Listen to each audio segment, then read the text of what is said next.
Los tiempos se han acelerado en el mundo y el desarrollo tecnológico tiene mucho que ver con esa sensación de que nos han cambiado las preguntas cuando teníamos las respuestas.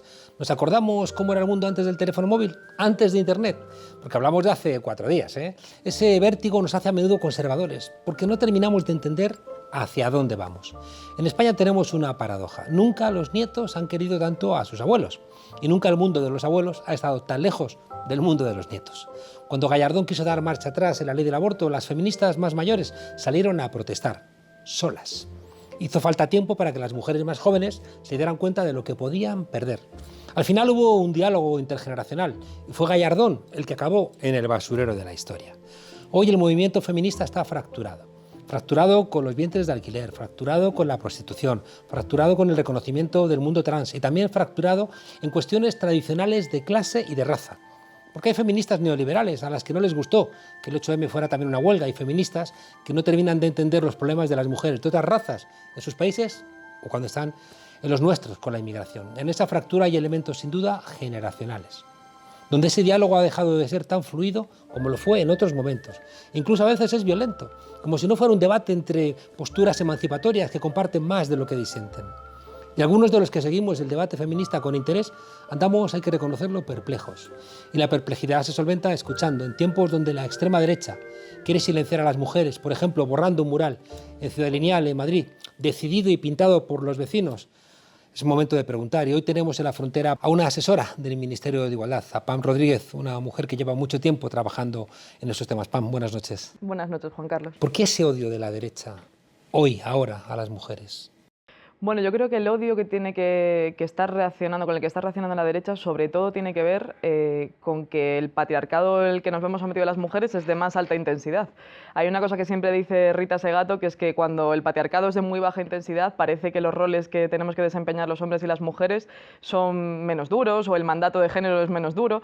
Creo que el avance del feminismo de los últimos años ha provocado una reacción machista muy dura y que tiene que ver también con cómo se refuerzan sus posiciones partidos como Vox, ¿no? Pero también el Partido Popular y también Ciudadanos, lo veíamos con el mural, y eso hace que se puedan permitir una estrategia tan casi fascista, si me lo permites, como la del señalamiento a las mujeres. Creo que eso es una novedad y tiene que ver con el endurecimiento del patriarcado que hemos vivido en los últimos años. Sí, parece que siempre que alguien va a perder un privilegio responde, ¿no? Y genera de alguna manera una respuesta que tiene que legitimar porque no puede simplemente decir estamos perdiendo un privilegio. Creo que sí, creo que desde luego uno de los temas de los que el feminismo se tiene que encargar es hablar de qué les pasa a los hombres cuando pierden privilegios. Creo que es un gran tema del que nunca se habla. Es normal que las mujeres nos sintamos incómodas cuando no encajamos en los roles de género, pero también los hombres se sienten incómodos cuando no encajan en los roles de hombres que les manda el patriarcado. Pienso, por ejemplo, en los hombres cuidadores o en los hombres más sensibles que a veces no encajan en esos estereotipos. Pero creo que en realidad el problema a día de hoy no es tanto que los hombres se sientan incómodos en esos estereotipos, sino que en realidad hay una construcción política, la construcción política de una identidad como es la extrema derecha, que vive de señalar los comportamientos que las mujeres tenemos y que por el hecho de ser mujeres no podríamos tener. Por ejemplo, ¿por qué les molesta tanto ese mural? No porque sea un mural en el que aparezcan mujeres, sino porque se habla de mujeres que se comportaron de manera libre o que se comportan de manera libre, como Angela Davis o cualquiera de las que está ahí reflejada. La libertad parece que no es una cosa que las mujeres podamos desempeñar en su visión machista del mundo, y creo que eso es lo que les molesta y lo que hace que reaccionen de cada vez más fuerte, porque evidentemente las mujeres cada vez avanzamos más en nuestros derechos. Claro, en esa dirección, decir que las 13 rosas eran asesinas, negar, como bien dices, la libertad de esas mujeres, ¿no? De Rosa, de Parks, de Rosa, ¿no? que también ha estado vinculada a Podemos, de una francotiradora que les molesta, ¿no? Una francotiradora que luchara contra los nazis, ¿no? O directamente negar, ¿no? Que exista la violencia de género. Fíjate que hay una escritora que utiliza mucho las feministas radicales, que es Catherine McKinnon, que dice que ser mujer siempre es algo político. Y ese ser algo político sobre todo tiene que ver con que la manera en la que nosotras nos podemos permitir estar en el mundo siempre está atravesada por una construcción machista de la realidad. Y lo vemos constantemente en cualquier cosa. Yo creo que, por ejemplo, ¿por qué el otro día a la eurodiputada del bloque de izquierdas le dicen que está haciendo el ridículo ridículo un diputado de extrema derecha con los labios pintados de rojo? ¿Qué problema hay cuando hay otros muchos hombres que utilizan códigos de vestimenta que pueden ser igual de ridículos absurdos como tu corbata negra, por ejemplo? ¿No? Creo que eso responde simplemente a esa cosa tan sencilla, tan ancestral y a la vez tan determinante para nuestras vidas, que es que si naces hombre tienes una serie de privilegios y si naces mujer vas a sufrir una serie de desigualdades. Y ahí se encierra el gran debate del que probablemente hablaremos hoy, en realidad. Oye, Pam, tengo la sensación a veces de que el debate feminista se vuelve muy académico, ¿no? Con autoras ininteligibles, y a veces hay cosas que son como muy evidentes y que gente de a pie no termina de entender. ¿Qué diferencia hay entre el sexo y el género? Diría que una buena respuesta académica a eso sería que el género es una manera liberadora de entender el sexo, pero creo que en realidad las personas lo entendemos en nuestra vida cotidiana de una manera mucho más normal. Por ejemplo, hay una cosa que cualquier mujer de este país entiende. El sexo es con los genitales que tú naces o el tamaño de tus genitales, ¿no?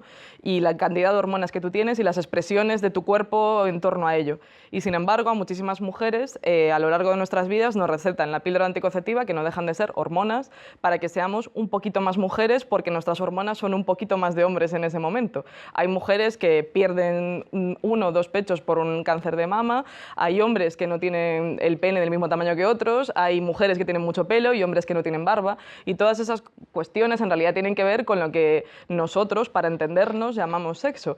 El cómo tú vives eso y cómo te desarrollas en tu vida y cómo decides vestirte y cómo decides comportarte y qué roles decides aceptar. ¿Quieres ser una madre que cuida? ¿Quieres ser un padre que no cuida? ¿Quieres ser una mujer que habla muy fuerte, muy alto en las reuniones? ¿O quieres ser una mujer que cumple con el rol que el patriarcado te ha designado? Eso es el género.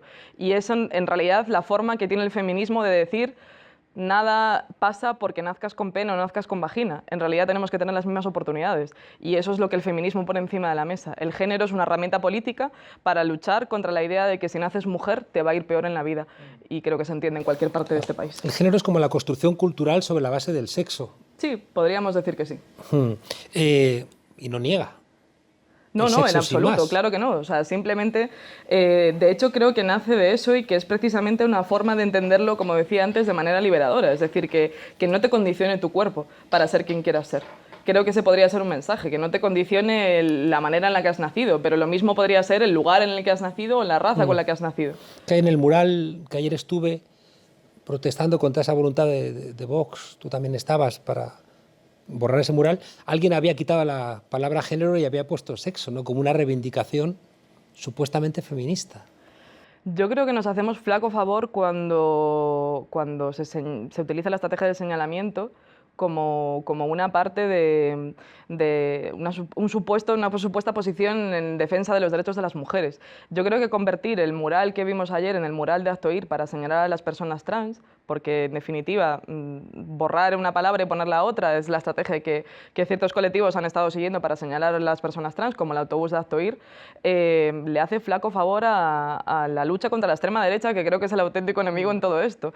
Y diría más, a mí, que además vivo en Ciudad Lineal, vivo en Quintana, al lado de ese mural, me parece que es como especialmente doloroso que un proceso colectivo de los vecinos y las vecinas que termina en la construcción de un mural que se pinta, o sea, esa potencia que tiene no puede ser equivocada, no puede venir una persona y cargárselo, porque eso al final es como cuestionar la legitimidad que tienen las construcciones políticas en colectivo, y eso creo que no es muy feminista. Pam, yo siempre he puesto lo que me parecía que era una manera intrínseca del movimiento feminista, que era el diálogo, como ejemplo de lo que los hombres no solemos hacer, que solemos imponer más con otro tipo de estrategias las soluciones a cualquier tipo de conflicto.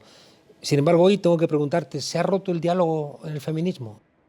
Bueno, yo en primer lugar diría que no sé hasta qué punto es necesario que digamos que las mujeres hablamos y los hombres discuten, porque estoy rodeada de mujeres que discutimos y hombres que dialogan, y creo que hay veces que, esto lo decía mucho Amelia Valcárcel, a la que desde luego he leído mucho para considerarme una mujer feminista como soy, que tenemos derecho a ser malas también las mujeres, y no pasa nada porque las mujeres discutamos, y sobre todo cuando discutir en política significa no estar de acuerdo, ¿no?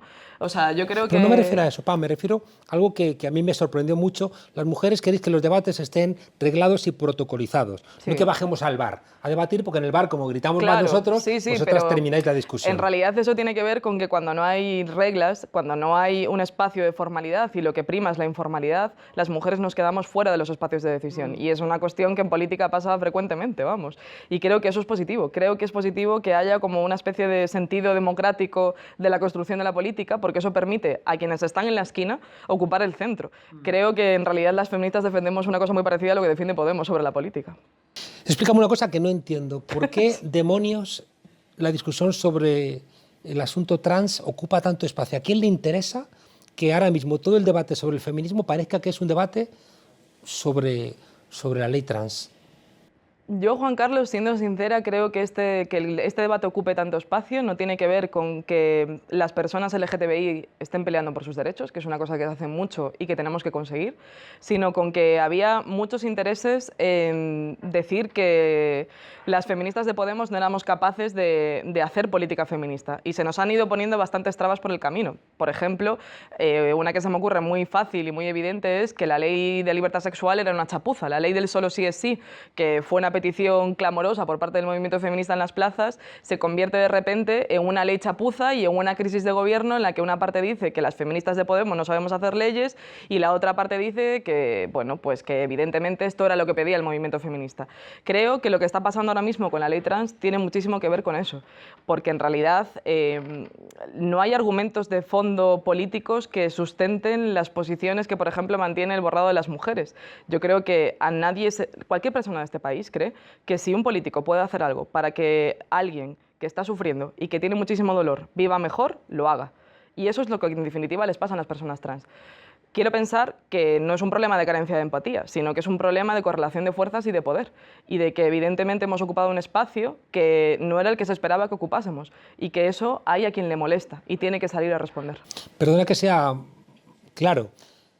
¿Estás planteando que ha habido un sector del feminismo que quería reducir toda la discusión con el Ministerio de Igualdad al tema trans para intentar de alguna manera vencer en esa pelea y justificar porque ellos tienen que regresar al Ministerio de Igualdad o ellas? Bueno, está claro que hay una cuestión que tiene que ver con quién ocupa el espacio central, ¿no? O un muy buen espacio para poder decir cuáles son las mejores políticas para hacer feminismo en este país. Y te lo explico con un ejemplo.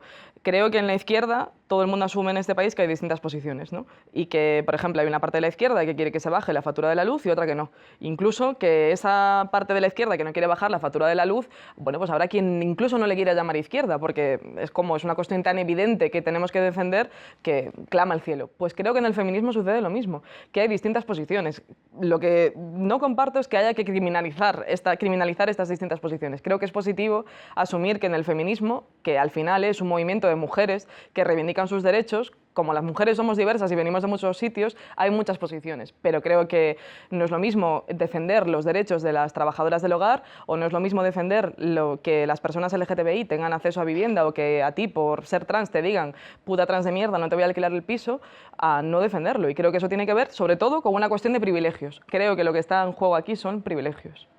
Con el trumpismo hemos visto que han explotado las fake news y yo lo entiendo desde la extrema derecha y todos los días tenemos que lidiar con la web de Inda o con basuras similares. Pero no entiendo que se utilicen las fakes constantemente también para intentar convertir el debate trans en una caricatura. Te lo pregunto por si es verdad o no es verdad eso que se dice, que te declaras mujer y entonces puedes entrar en el baño de mujeres y las violas, que te declaras mujer y entonces compites en competiciones deportivas y entonces las ganas, que dices que eres mujer y entonces te mandan a una cárcel de mujeres. ¿Todo esto es verdad? Bueno, yo creo que es un poco ciencia ficción. O sea, de hecho creo que lo que es verdad, lo que es una realidad, es que las mujeres trans y los hombres trans ya existen desde hace muchos años.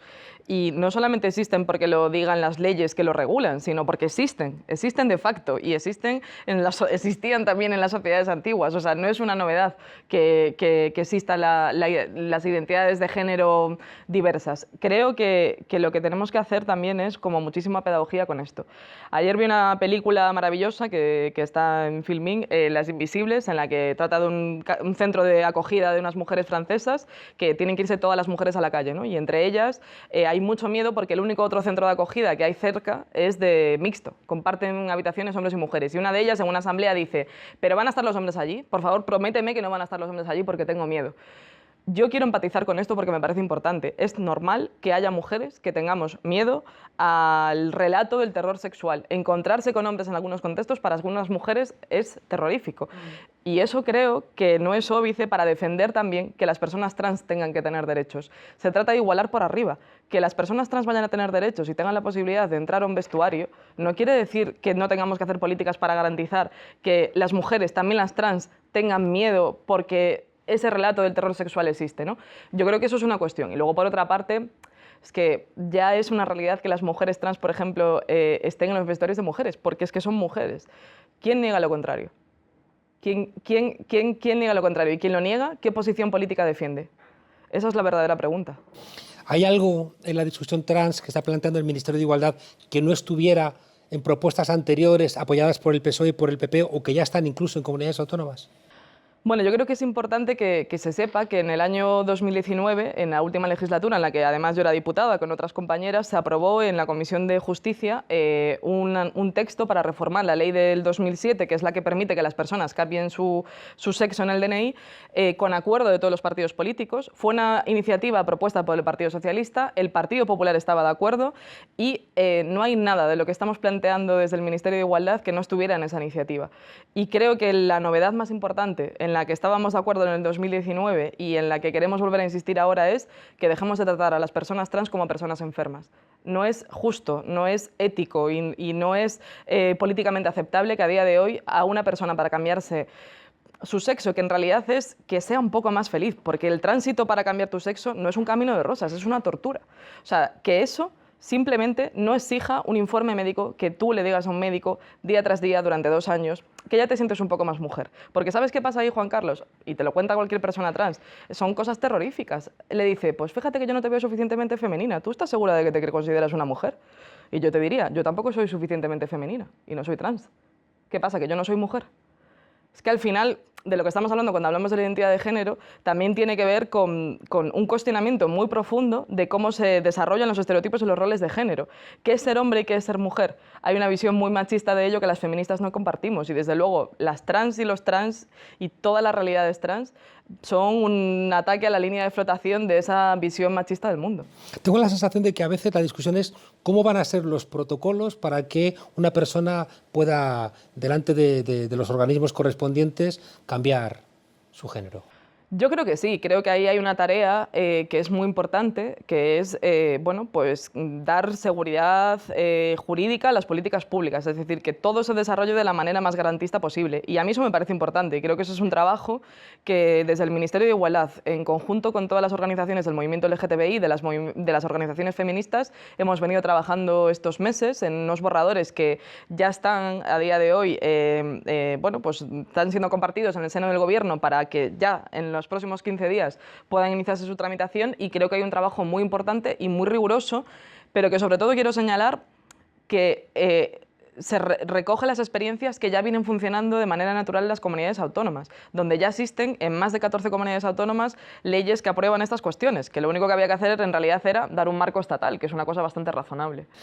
Tengo la sensación de que alguien tenía interés en que solamente se hablara de eso, construyendo todo un fantasma para generar cierto susto, porque tengo la sensación profunda, lo veo por mis clases, de que las nuevas generaciones son mucho más libres en cuestiones sexuales y tienen menos miedo, ¿no?, ante este tipo de realidades, que no las ven como una amenaza, sino como algo que puede ser cotidiano y que no genera ningún tipo de amenaza. Cuando la amenaza está, como bien planteabas, en la violencia que todavía los hombres cometemos contra las mujeres en tantos ámbitos. Yo creo que además esto es muy interesante pensarlo en clave histórica, precisamente por eso te mencionaba al principio a Rita Segato. O sea, ha habido sociedades en las que era súper poroso el tránsito de hombres a mujeres y esas sociedades que estudia también Segato, en las que eso sucedía, sobre todo pasa porque el patriarcado no es tan intenso. Y yo creo que una cosa positiva que le pasa a la gente más joven, a las generaciones más jóvenes, es que han crecido en un mundo más feminista del que crecí yo y más feminista del que has crecido tú, Juan Carlos. Y a medida que eso va avanzando, cada vez es más evidente que es como, bueno, pues yo sí quiero ser mujer y quiero acostarme con mujeres, pero a la vez quiero que me llamen Tom y a la vez quiero tener el pelo rapado, Bueno, pues ¿qué más da? O sea, de hecho creo que eso es lo que tendríamos, por lo que tendríamos que apostar y creo que estamos intentando también defender desde las leyes. Ir a un proceso en el que cada vez más lo que se garantice sea que tú puedas ir al registro civil con toda una serie de garantías procesales y judiciales, pero que evidentemente todo lo demás, como hormonarse, operarse, no sé qué, no sé cuánto, no sea tan importante. Que vivas un poco como quieras. Yo creo que entiendo un poco a las mujeres mayores porque, como bien acabas de plantear, para las generaciones más jóvenes esa libertad sexual es un hábitus, que diría un clásico, Sí. ¿no? Y entonces es como la cotidianidad, ¿no? Y por tanto, las mayores que han tenido que luchar tanto para algunas cosas, quizá, ¿no?, esa fluidez la ven como una amenaza, pero por eso yo planteaba si es posible recuperar ese diálogo intergeneracional. Total, pero yo también te diría, Juan Carlos, que lo mismo que a cada generación su constitución, a cada generación su feminismo. Eso se da de facto. O sea, creo que hay una generación que tuvo que pelear de manera espectacular y para este país fundamental por el divorcio, por el aborto, por la ley de violencia de género, y hay una generación que está peleando por otras cosas que se habían quedado en el camino. ¿Y qué se había quedado en el camino? Se había quedado en el camino la violencia sexual, se había quedado en el camino las políticas de igualdad entendidas como una economía de país, o sea, una transformación feminista de calado que ponga los cuidados en el centro, y se había quedado en el camino los derechos de quienes están más en las esquinas, de las personas racializadas, de las personas con diversidad funcional, de las personas LGTBI. Creo que estas son unas grandes tareas de nuestro tiempo para una agenda feminista en España y es normal que haya, bueno, pues como aprendizajes mutuos. Yo he aprendido muchísimo de las feministas mayores, es de quienes más he aprendido, de las feministas que durante estos años han Y tenido las que... respetamos, yo respeto mucho a Amelia Valcárcel. No, pero no solo la respetamos, si es que La filosofía del sexo de Amelia Valcárcel para mí ha sido un libro de cabecera. O sea, muchas de los cuestionamientos que muchas nos hacemos, por ejemplo, en distintas partes del movimiento feminista, también en el Ministerio de Igualdad, beben de ahí, beben de pensar que el género es una herramienta política que nos permite imaginarnos nuestras vidas y nuestra sexualidad de una manera más igualitaria. Y eso viene de una herencia política que es de todas estas compañeras. Y yo creo que en realidad estaremos mucho más de acuerdo si no tuviéramos tanto ruido de por medio. ¿De qué no estamos hablando por hablar solamente del mundo trans? Pues de grandes temas, desde luego. O sea, creo que, como te decía antes, uno es la transición feminista pendiente en España. Creo que... ¿Y desde el Ministerio estáis haciendo cosas? Por supuesto, estamos poniendo en marcha uno de los planes que creo que son más novedosos, desde luego hasta ahora, en lo que tiene que ver con las políticas de igualdad, que es el Plan Corresponsables, que viene a ocuparse de una cuestión que hasta ahora se ha considerado como algo menor, una María, ¿no?, algo de mujeres, que es la conciliación. Pero no solo la conciliación de la vida laboral con la vida familiar, es decir, no solo que la mujer que trabaja también pueda cuidar de sus hijos, sino con la vida personal. El otro día lo dijo la ministra de Igualdad y suscitó, por supuesto, masas de orcos y troles en redes sociales riéndose del asunto, pero a mí me parece que es simbólico. El hecho de que una mujer en este país solamente pueda elegir entre cuidar de sus hijos, cuidar de sus mayores e ir a trabajar es preocupante. Las mujeres también tenemos que tener tiempo para ver series en Netflix, es evidente. Y que no lo tengamos habla de un reparto del trabajo y de los tiempos desigual, si no le quieres llamar machista, desigual. Hacer política para revertir eso, como el Plan Corresponsables, es fundamental. Y lo que planteamos es una cosa, para empezar, es una política semilla tan sencilla como que haya cuidadores y cuidadoras contratadas por el Estado, porque creemos que esta es una cuestión de la que se tiene que hacer cargo el Estado, porque es un derecho, hay que crear ese derecho, el derecho a conciliar y el derecho a ser cuidado, que se hagan cargo de las personas que necesitas que se cuiden mientras tú haces otras cuestiones. Y creemos que este puede ser un primer paso, al menos para abrir este debate, porque está muy claro que tiene que haber una transición ecológica, pero yo no creo que esté tan claro, al menos para una parte del arco parlamentario, que tenga que haber una transición feminista. Y mientras no la haya, las mujeres estaremos en una situación claramente peor. ¿Recibisteis alguna felicitación desde Europa por medidas contra la violencia de género durante la pandemia? Sí, es realmente increíble que se obvie esta cuestión, ¿no? Y habla mucho de cómo son los medios de comunicación en España, pero por supuesto que durante la pandemia la rápida reacción que tuvo el Ministerio de Igualdad a la hora de crear recursos que permitieran ayudar a las mujeres que estaban encerradas en su casa con un maltratador, que es que esto es una barbaridad, fue desde luego felicitada a nivel internacional y seguida como modelo por muchísimos países de nuestro entorno, porque bueno, fue rápida y fue eficaz, ayudó a muchas mujeres que estaban en situaciones terribles a poder pulsar un botón o abrir un WhatsApp que les permitiera tener pues, ayuda psicológica o atención de emergencias o lo que fuera necesario.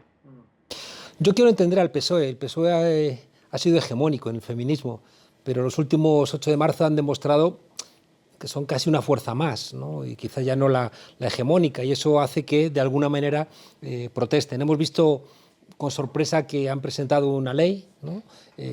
Sin consensuarla con los socios de gobierno, y ha habido un desencuentro. ¿Cómo está esa situación ahora mismo?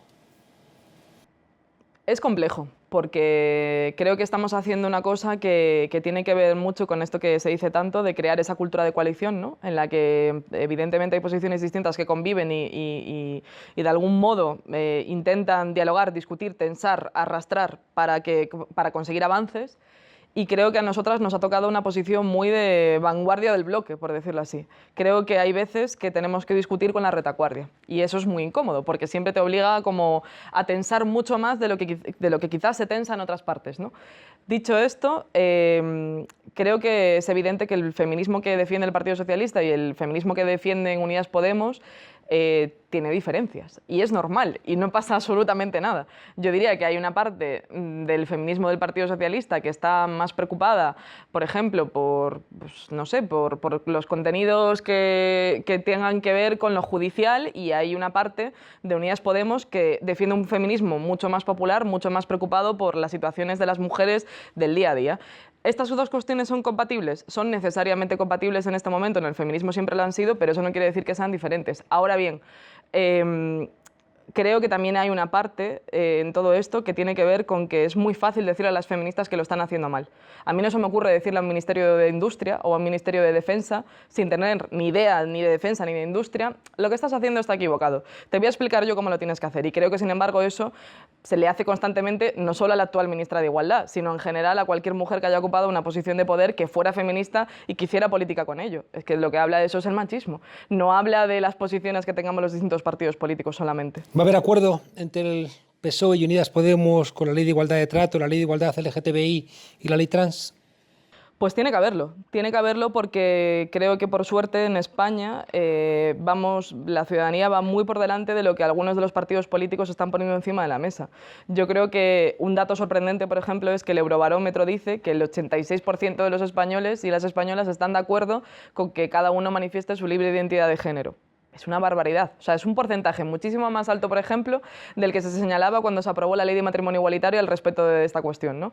Entonces, creo que una tarea de las políticas y los políticos es escuchar lo que pide la ciudadanía, y creo que hay un clamor que tiene que ver, en primer lugar, con luchar contra el racismo, y para eso tiene que haber una ley de igualdad de trato muy potente, que incluya los delitos de odio. Creo que la ley que ha presentado el Partido Socialista, francamente, es mejorable y así vamos a trabajar para ello. Se tiene que mejorar y era en lo que estábamos trabajando. Tiene que haber una ley que pelee por la igualdad de las personas LGTBI y creo que hemos presentado un borrador que es muy potente en este sentido, muy consensuado con las organizaciones que vienen trabajando años en esto, porque pasan cosas tan locas como, por ejemplo, yo que con mi novia, si tuviera una hija ahora y fuera mi hija, si fuera mi hija biológica, me tendría que casar para que Allende fuera la madre de mi hija.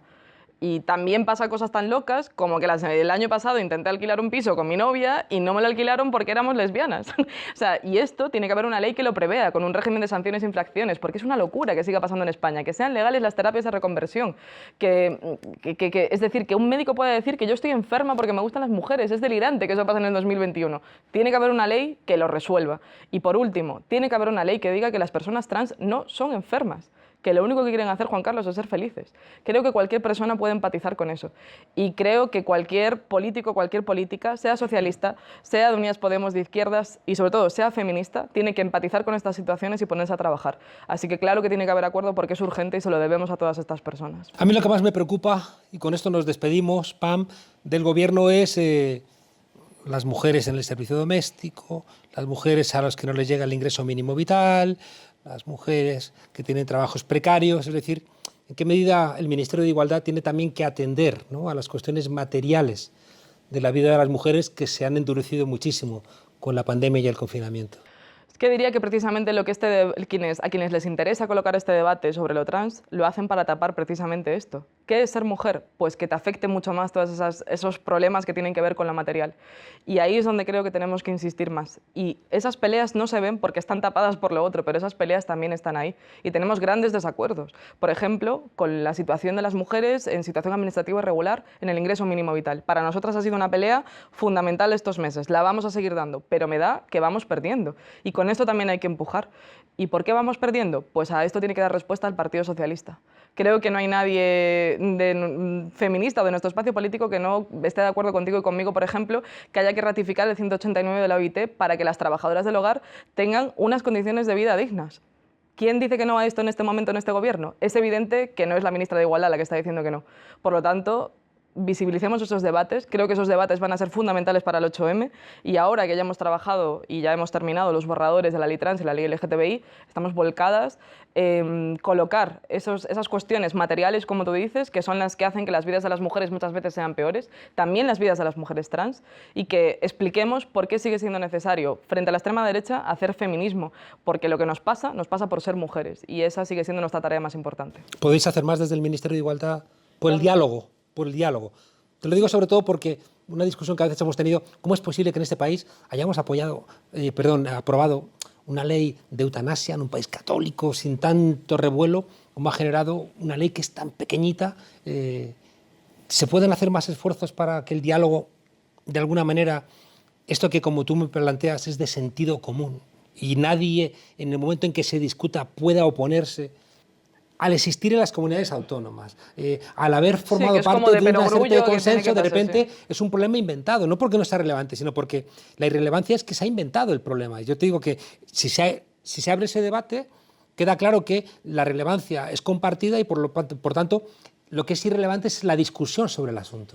Totalmente. Y diría más, creo que para que ese diálogo se pueda dar, quizás el primer paso sea el poder empatizar, Juan Carlos. Y creo que para eso hay que escuchar. Y en este país no se escucha a las personas trans. Sí, creo que la mayor parte del problema es que no se las conoce. O sea, que sería bonito y sería importante para poder tener este diálogo que esos relatos se escucharan. Eso es lo primero, ¿no? Eso como primer paso. Y luego creo que sí, o sea, creo que siempre se puede hacer más por el diálogo. Y desde luego somos grandes defensoras de ello. O sea, el Pacto de Estado, por ejemplo, contra la violencia de género fue una muy buena práctica en este sentido. Conseguimos poner de acuerdo todos los partidos políticos a una serie de mínimos a los que había que llegar, por supuesto unos mínimos que podrían ser insuficientes y que desde luego lo son y por eso estamos trabajando en otras cosas, pero creo que las feministas sabemos hacer política y para hacer política hay que poder dialogar, pero siempre asumiendo que la política también es conflicto y que no siempre vale la equidistancia porque tenga que haber diálogo. Diría, para cerrar eso, que el diálogo y la equidistancia no son lo mismo.